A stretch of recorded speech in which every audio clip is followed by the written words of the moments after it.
Hey guys, Adam Lane Smith, the attachment specialist, here again to talk to you. I have something special for you today. Let me ask you some hard questions to see if you are ready for the best relationships of your life. Because a lot of people are not, and they're just rushing into relationships before they're ready. So here's some questions. Number one, do you think that some people just naturally have it all together in their relationships? That they've magically stumbled upon some secret to emotional stability and it just happens for them? Or do you sometimes wonder why some people seem so grounded, while others, maybe including yourself, I don't know, struggle with forming lasting bonds, or heck, even having a normal, calm, reasonable conversation with somebody that you are very attracted to? If this is you, if this is resonating, do not worry. These issues are much more common than you might think, and I'm going to explain why. I am Adam Lane Smith, the attachment specialist with 15 years of training and experience doing this. Shout out to all of my members who support this channel. Thank you so much. I appreciate you. And all of the new people who are just coming on board today, this is a great episode for you to step into. I'm looking forward to explaining what it is that you need to do to build incredible relationships, because there's something that a lot of people are missing, and I'm going to make that real clear here today. Now, if you've checked out my channel lately, you know that I've got about 475 videos here. That is not just me 475 times talking about attachment over and over and over. There are many different pieces that all fit together, that when you take them as a whole, build you secure attachment. They show you what you are supposed to be doing. They show you how to live a better life in your relationships with others and with yourself. So every single video is meant to click in at different places and give you a different skill or a different mindset. Now, a lot of you guys in the comment sections, in DMs, and emails on every platform have been telling me that you have no working model for what secure attachment is, for how a securely attached relationship is supposed to work and fit together. This is a problem because if you don't have an image to aim for, you have no target. You're just fumbling around in the dark. This video, I am going to show you what secure attachment looks like. I get these emails all the time, and this is my answer to help you visualize it. Now, when you don't have that working model for secure attachment, again, you're going to be confused. You might feel hopeless. It might feel like the questions that we open this video with, that it just has to happen for you or it doesn't. And if it hasn't happened yet, you might be saying it's never going to happen. If we can give you this target to aim for, and we are, you'll know exactly what to build and how to build it. All these pieces will click together. So today, we're diving deep into the world of secure attachment, something that most people can't imagine. That's why they think it's impossible for them to ever possess it or build it. So here's a hard truth. About 97% of the people I communicate with on a daily basis, on a yearly basis, completely misunderstand what attachment means and specifically what secure attachment actually looks like. So today, I'm going to debunk the misconceptions and unravel the truth. I'm going to show you what secure attachment might seem like, but what it actually is, a cultivated skill. In this video, I'm going to finally answer once and for all what secure attachment looks like so that you can see it for yourself. Because once you see it, you can fully achieve it. All right, let's get into this. Let's explore secure attachment together. So before we debunk the myths about secure attachment, we need to understand really quick what attachment is for all the new people coming in, and maybe you guys need a refresher. The biggest thing I want you to understand right now, if you've taken an online attachment quiz, you've got your style, you've been thinking about attachment, you've been studying attachment on the various social media platforms, the number one misconception that we need to kill right now so that you can actually get better is that attachment is fixed. You just get it and you have it forever. That is a lie. Attachment is a cultivated skill, a learned skill, like music or art. It can be confusing and hard to understand at first if you didn't get it and develop it as a child. But once you do get it, you can be good at it. Anybody out there who has ever stuck with a skill and got better at it, that's how attachment works. I'm going to show you today exactly how to build that.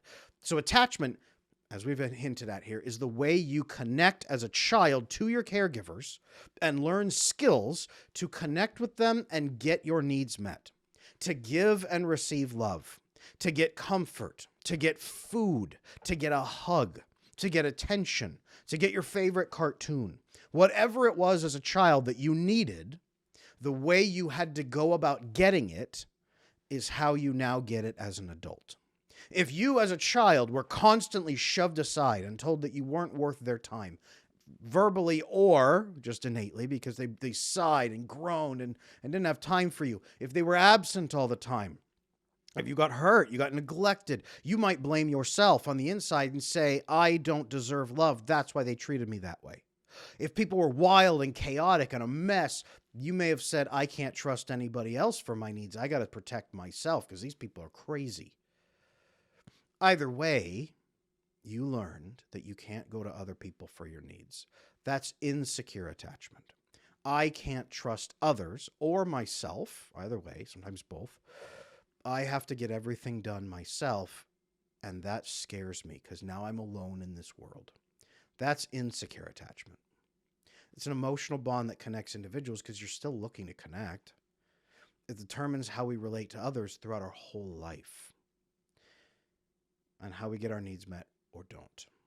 Secure attachment forms when your parents show you that you deserve love. They care for you. They don't sigh and groan. If they have a bad day, they explain it. If they make a mistake, they're not perfect. They make a mistake, but they put it in context. They might even apologize to you for being grumpy. They care for you and show you how to get your needs met with them cooperatively.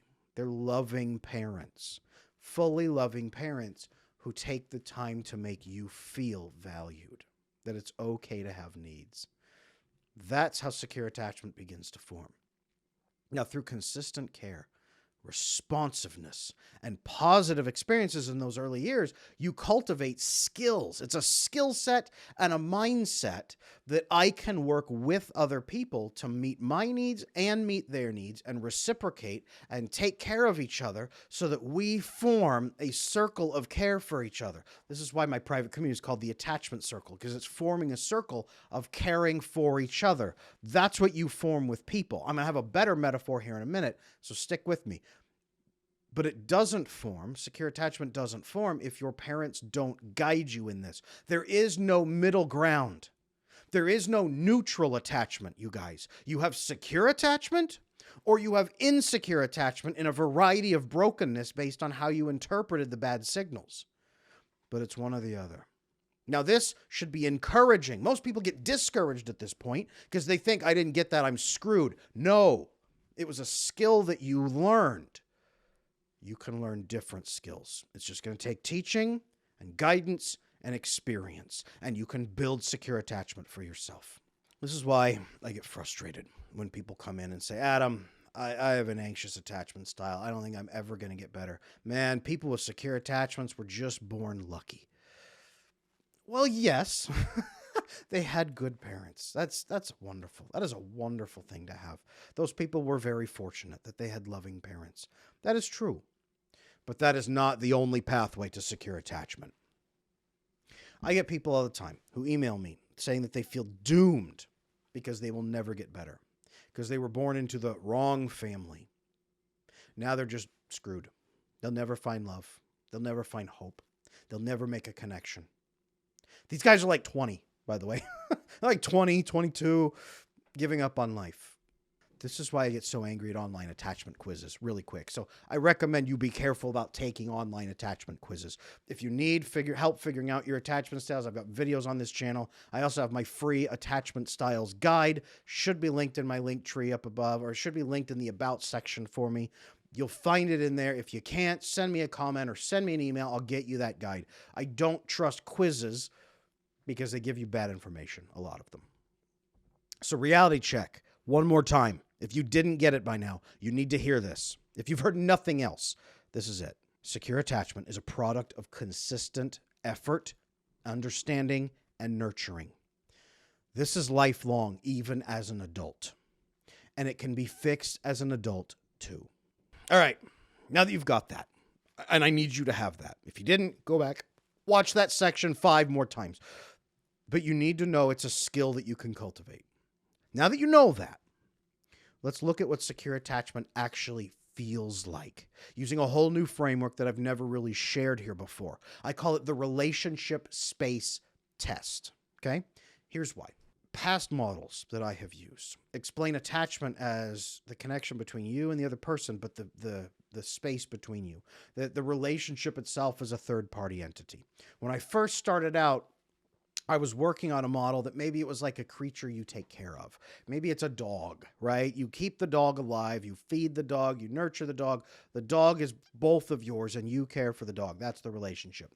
Not a great metaphor, but it was where I started years back. Another piece I've talked about is running your relationship like a business, that your marriage is a business. Closer, much closer. And I really like the book from Tanis George, The Co-Founder's Handbook, where she talks about how the co-founder relationship is like a marriage and it's a third-party entity. I took that and I went the other direction. Your relationship, your marriage is almost like co-founding a business together. So shout out to Tanis, good book. This model, though, this clicked for me when someone told me this, Adam, I feel so much better in my relationships. I feel so loved and so connected with my wife. When I talk to her, I feel like I'm at home. And I said, tell me more about that feeling. Tell me a little bit more. And he said, you know when you go home, you don't have to ask permission for what you're going to do. You don't have to guess what other people want from you. You take your shoes off, you put them where they're supposed to go, take your keys and your wallet and you slap them down on the counter and you breathe because you're somewhere calm and you know nobody is coming for you. You know that feeling? That's when it clicked for me.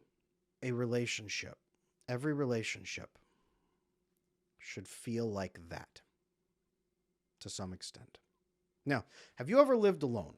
Any of you, have you ever lived alone? If you understand what I mean. You come home, it's yours. You do whatever you want. You can put your shoes on the counter. You can throw your keys in the refrigerator. Anything you want, it's yours. If you haven't lived alone before, your room, your private space, how do you take care of your private space? That's how it should feel in a relationship, that you're sharing a space with somebody fully comfortable while retaining that feeling. So you walk in, put your wallet down, your keys for the ladies watching, your purse, you throw that down. My wife likes to just toss hers wherever she can because she's getting to the kids really quick. It happens. This is coming home. Every relationship that you have is a space that you both co-own together. Full ownership, by the way. You don't own half, they own half. They don't own 90, you own 10. You're not a guest in their home. Every relationship you're in, you fully co-own that space together. Now, ownership together this is in practice. In practice, you own the home together. You can come into your relationships and act however you want. You can come into them, put your keys on the counter, put your shoes on the counter, whatever you want. It's yours. You also have consideration for the other person, not because you're subordinate to them, but because it's a shared space and you respect each other mutually. Okay? This is where people deviate. Secure attachment, they feel this co-ownership in every relationship space. They have 10 apartments, 20 apartments that they share with other people mentally. 20 different spaces, 10 spaces, all their friends, all their family. Every relationship is a different apartment that they co-own and can enjoy themselves in. Okay? But a lot of people with attachment issues, anxious attachment, I am the problem, no one will love me. You will perpetually feel like a guest in somebody else's home. You'll feel like you are always on the edge of being kicked out. You will feel like you have to constantly earn your keep. So you will follow the other co-owner around everywhere, begging them to give you tasks to show them how much you want to live there and to be worthy of staying. That is exhausting for you, and it's exhausting for them. Which is why secure people don't want to be in a relationship with anxiously attached people. They don't want a servant who follows them around obsessively. They want to share a comfortable co-owned space with you. Avoidant people, they come into the space and they feel like their personal space won't be respected. They feel like every human being is a terrible roommate, and their only option is to go from one nightmare roommate to the next nightmare roommate. Right? They are constantly cleaning up after you. They are constantly locking their door so you can't go in there and mess with their stuff. And they constantly retreat to their own room to get away from you because they just can't stand the breaking of rules that they haven't actually shared. Or they're afraid they're breaking a rule and that they're going to make you mad.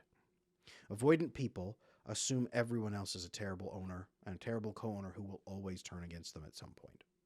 Now, disorganized attachment, the blend of the two. They believe they are going to be robbed of their home, that you're going to pull a gun on them or do something crazy to them or hurt them in the home or sell the home out from under them and make them homeless.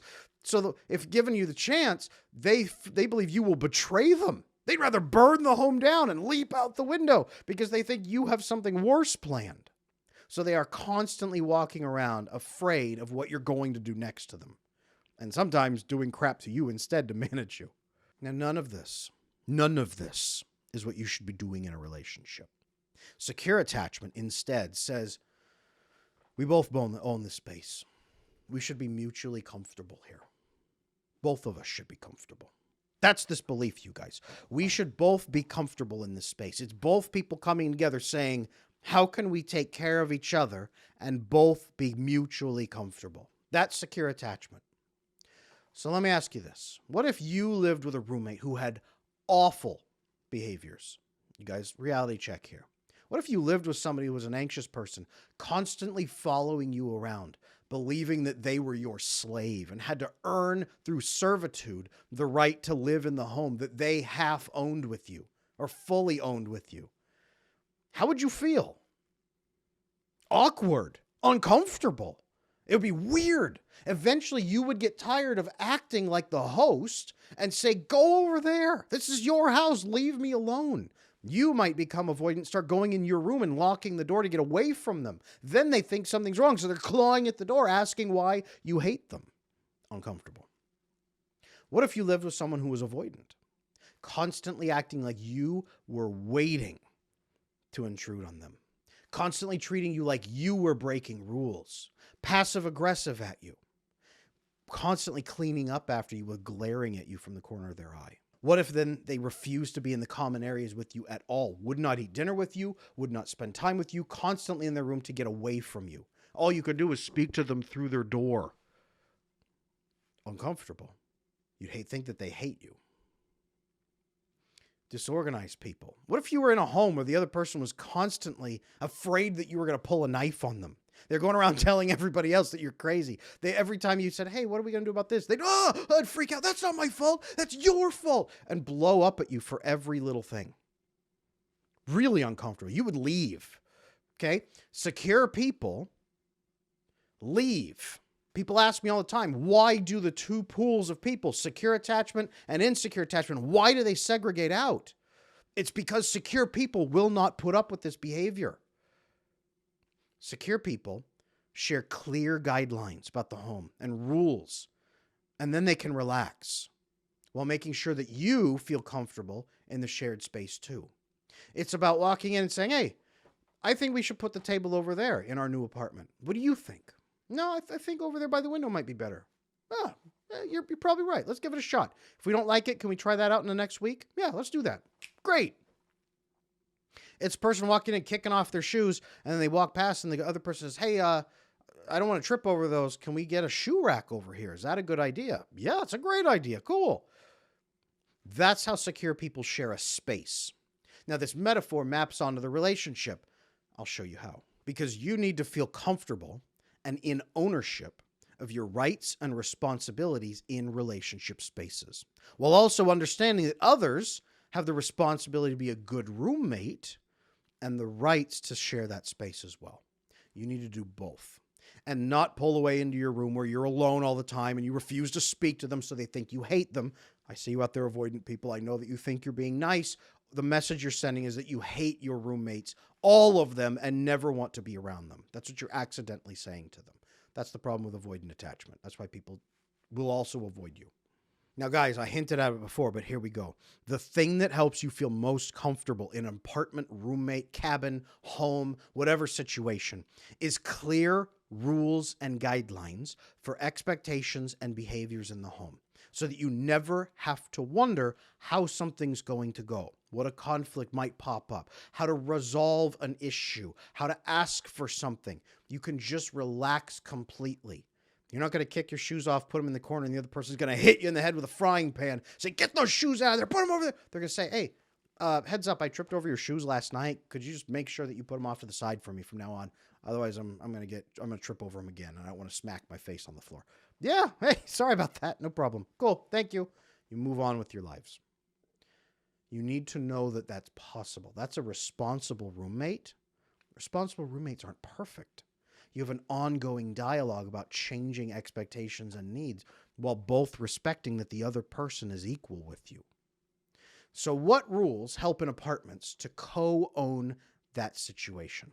We're going to go through this. Number 1, clear guidelines. Where do I leave my shoes? Where do I leave my shoes? This is akin to, hey, how should we communicate? You're in a relationship. Let's say you're in a dating relationship. Let's say you're 2 or 3 dates in. Sending a text. Hey, you know what? I don't text that often, and I'm not like one of those people that sends good mornings and good nights, but I am happy to converse with you. Could you tell me, how many times a day is too much? What's comfortable for you? What's comfortable for you? That's an even better way to say it. What's comfortable for you in a relationship? Here's where I'm at, and here's what's comfortable for me. Okay? Clear resolution guidelines about solving problems. Hey, if there's an issue that comes up, should we talk about it right away? Do you want to hold it for 10 years? What do you want to do? I think we should resolve issues really quick. You set that expectation right up front in the relationship space. Hey, you know what? I'm not one of those people that likes to hold on to grudges or wait or try to guess what things are happening. If you ever have an issue with me, please tell me immediately so that we can solve it. Great guideline to throw up in front. Clear communal spaces and private spaces. Hey, what space is mine? What's ours? When can I be alone? This is really important for avoidant people especially. Hey, if you ever need space, just tell me you need space. Don't play games. Don't pull away. Don't get passive aggressive. Don't get mean. Don't get scared. Just say, hey, you know what? I need a couple hours to myself. Cool. See you in 3 hours. Tell me. This is what calms down avoidant people right here, by the way, is telling them they can take that space. And then when they try it, you prove it. Avoidant people, forgive me for this, but I liken avoidant people to living with a scared cat who has its own sheltered little room, and it just barely creeps out of the door and looks down the hallway at you, and it might sneak down the hallway and look into the shared space and look around and then freak out and run back to its room. That's a lot of an avoidant person's behavior right there. Getting them comfortable, coming out and saying, hey, you can go to your room whenever you want. No one's going to grab you. No one's going to hold you against your will, but we would love to share time with you. What would make you comfortable here in this shared space? You could literally say it that way, you guys, to your avoidant friends or family members. You could say, what is going to make you comfortable being out here and being comfortable? How can we help you? Clear sharing of needs. When you need help, hey, how do I ask for help? Hey, if the trash is overflowing and I don't have time to take it out, is it okay if I ask you? Like, hey, man, could you grab the trash for me? I got to run to class. Can I just ask you that? Is that cool? Yeah. In this case, clear sharing of needs. If I need physical intimacy, a lot of couples don't have physical intimacy because they don't ask for it. If I need a hug, can I just ask? If I need help with something, can I just ask? If I'm struggling, can I share about my day with you? Or is that a burden? Remember, a lot of you guys grew up in households where sharing about your day would be considered a burden. So now you go around in the world acting like it's going to be a burden. You don't know if the other person thinks it's a burden or not without asking. Clear expectations in the household. Clear relationship expectations. Hey, what sort of roommates are we going to be? Do you guys have any idea how many women contact me who are in situationships for 3 to 5 years and say, I'm wondering when's a good time to talk to them about putting a label on it? Day one. Day one, talk about the label you're looking for. And 3, 4, 5 dates in, talk about putting a label on it. Same thing with roommates. You move in, you don't make eye contact. You don't ever mention who's paying what, who's doing what. You're all guessing. You're trying to figure it out. You won't communicate. You have no communication about the shared space. So one guy puts in a lawn chair. Another guy puts in a sofa with a pull-out bed that's always pulled out. Another guy puts a TV on that wall, but the other guy doesn't want to do it on that wall, so he puts a second TV on that wall. What kind of roommates are we going to be? What kind of relationship are we having? This goes for friendship too. Have you ever asked somebody, hey, I really like you. I consider you a friend. Is that cool? Secure people can do that. Insecure people think that they will die. Clarify your relationships. So I recommend you take at least one of these questions, maybe two, or however many that you need, and bring them into your best relationship here in the future. Take questions in the best relationship you have, where you feel the most comfortable, where the other person is the most reasonable. Go into that relationship, talk to the person, and ask them some of these questions. Clarify these parts of the relationship to make expectations and rules 100% explicit, so that when you walk into your relationship house, your apartment, your cabin, whatever, palace, whatever you want to call it, when you open the door and walk into that relationship space, you meet that person, you talk with that person, you step into that space. Every time you interact with them, you're stepping into that space. You can fully relax. And so can they. Really focus, guys, on this apartment analogy. Really focus on this metaphor here. When you connect to a person, you whip open your phone, you send a text message, that's stepping into your relationship space. You feel comfortable in that home, and so do they. When you have a conversation, when you're face to face, when you're going out to dinner, whatever it is, you are stepping into that relationship space. And you have potentially dozens of relationship spaces running at any time. You should feel at home as much as possible in all of them. Clear rules, clear guidelines, good things too. Hey, when do we spend time together as roommates? Friday nights is pizza and action flick night. Let's watch John Wick and have pizza every Friday night. Great for friends, great for roommates, great for partners, whatever you want to do. Build that in. Make it clear what's expected and needed. If you don't know something, you need to ask. Otherwise, it would destroy your roommate relationship eventually, and it will destroy your relationship together. So this video, right? This is about building secure attachment. It's about helping you understand secure attachment. I'm hoping you're getting a picture that it's coming home. It's feeling like you can take your shoes off, drop your keys, your purse, your wallet, everything on the table, get unloaded, and then sit down on a sofa and relax and have somebody there to talk with you, where there's no pressure, you're fully at home, and you both co-own the space. That's secure attachment. Let's talk a little bit deeper about what that really looks like. Here's what secure attachment brings to the table. Number one, when you have this kind of secure attachment, dating success is so much easier. Navigating the dating world is so much easier when you have confidence. You step into the relationship space and say, look, we both co-own this space, but it's empty. Let's talk about it. What do you want in this space? Meaning, do you want a committed relationship? Are you looking for a single thing, a fling? Are you looking for a casual? Are you looking for, what are you looking for in this dating relationship? How do you like to talk? How do you like to spend time together? How often do you want to spend time together? What do you like as a roommate? Talk to me about that. You're getting to know each other. Dating success is so much easier when you can just ask those questions up front. Friendships are so much more positive when you have this. And then the bonds, they're enriching and they're long lasting because you don't have problems that pop up and you don't know how to solve them. So you guess and then screw it up. You say, hey, there's a problem over here. It's popped up 2 days ago. We need to cover this thing before it hurts us.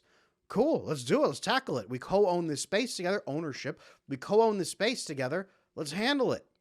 That's the nice thing about co-ownership. Go back to Jocko Willink and extreme ownership. When you both own the space, you're both equally responsible for fixing the space. Instead of, I don't know, this is a you problem. You handle it. It's on your side of the apartment with the white line that we've drawn. That's yours over there. You fix it.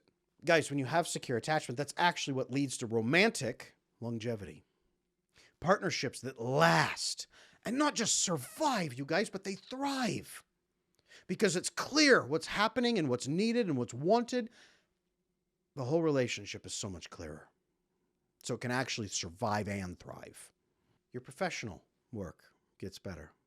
Imagine in your professional setting being able to walk in and co-own space with people. Doesn't mean you walk in, put your feet up on your boss's desk, but you walk in knowing that you have a shared relationship that you both can talk and take care of each other in. This also changes parenting completely. You can create nurturing environments where the kids co-own the relationship space with you. Now, their responsibilities start off low, right? You don't have a 1-year-old and say, you're not meeting my emotional needs.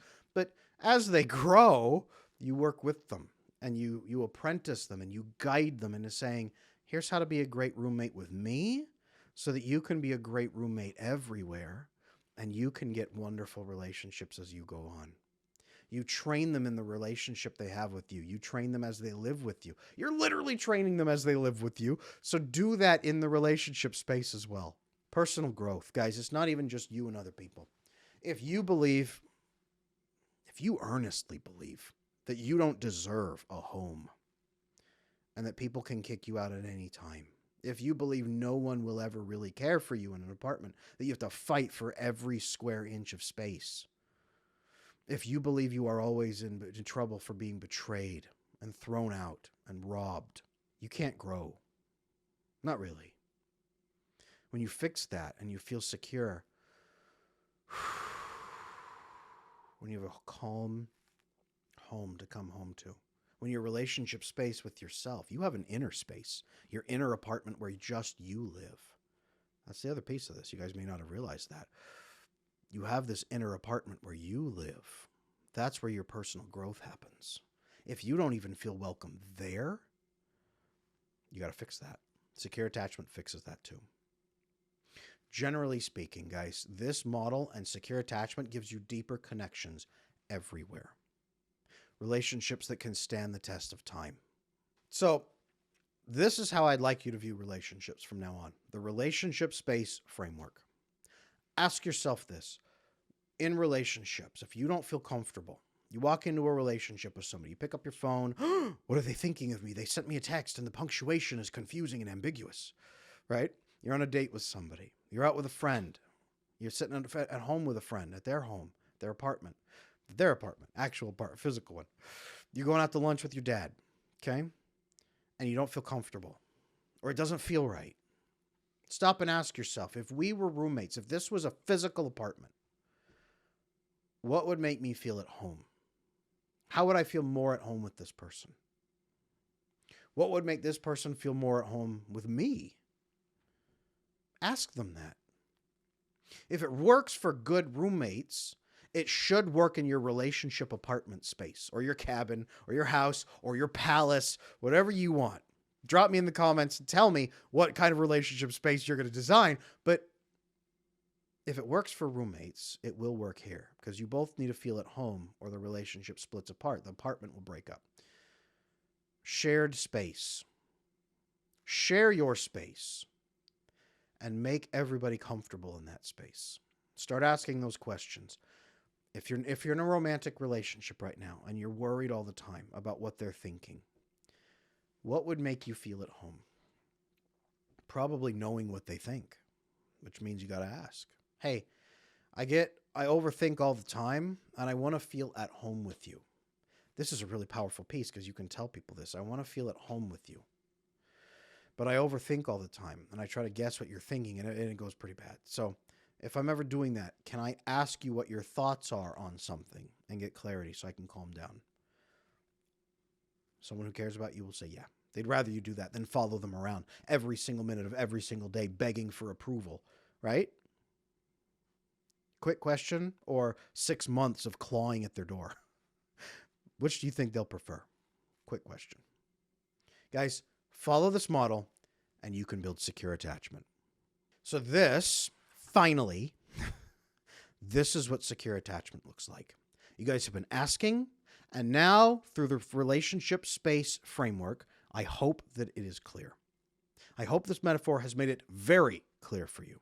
If not, that's okay. We're one step closer, and I'm still here to clarify further. If you need more, drop a comment below, ask for more details. We can figure out how to help you wrap your head around secure attachment, because that's a big step, is understanding what you're aiming for. Then it's just moving in that direction.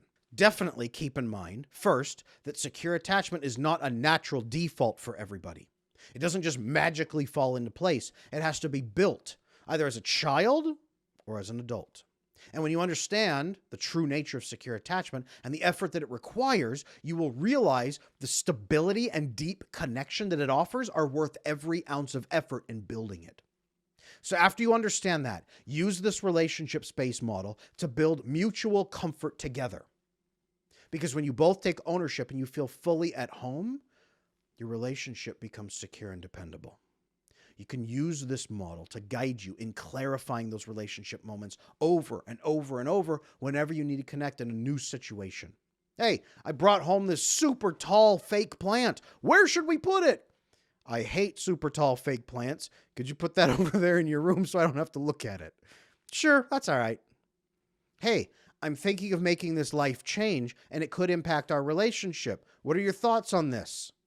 Well, I hate fake plants, but can we talk about how that would work out? Can you just keep that away from me because I'm not into that. Okay.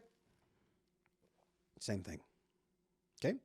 But keep in mind, guys, in your relationships, you have the power. No matter what your past is, you have the power to nurture and build and protect this new secure form of attachment. Because the rewards are a life marked by stability, enriched relationships, and profound inner peace. A secure attachment leads to a secure life. So for those who resonate with this journey and they're keen to foster a new, securely attached life, I'm here to guide you.